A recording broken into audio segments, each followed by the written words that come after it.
Rough times will come, but the world will be able to balance out. In a form, they'll be for the better. Societal problems or economic or even political problems occur, much like physical force. If enough of it is presented, then a break will occur, and presumably an appropriate change will be provided.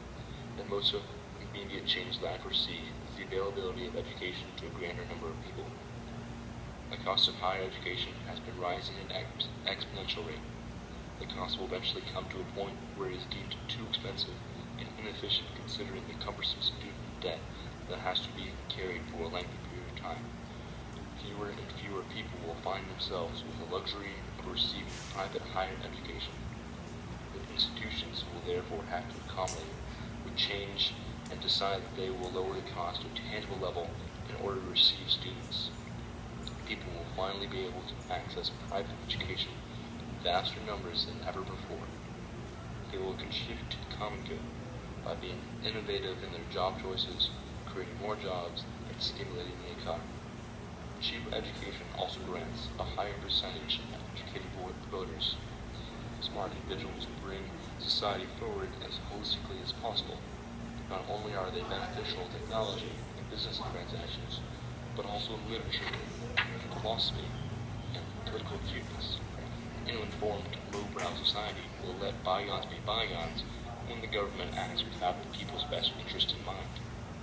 A well-informed, literate society that pays attention to a patterned flaw in government will acknowledge the difference and be able to prevent calamity. Therefore, an onslaught of more educated people will be a blessing.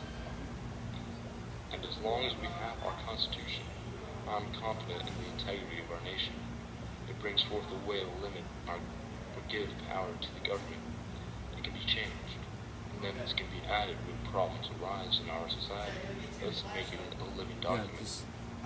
The Constitution is the means by which our nation breathes freedom and individuality unencumbered by the test of time. I have faith that our nation will only change to better accommodate the natural rights of mankind. Look at the accomplishments our nation has made in bringing forth a better state of equality. Race, gender, and sexual orientation do not matter as much in America as it once did. Individualism and holistic acceptance appears to have increased through the years. Granted, it is not perfect, but it's getting there. As long as there is a retention of individuals' rights in the Constitution and in the minds of politicians, then I am confident in the continued success of our nation. Our nation is more than capable of perpetuating a state of beneficial progress. I believe in its success and the maintenance of the common good, even in seemingly bleak times. I am most certainly optimistic about our nation's future.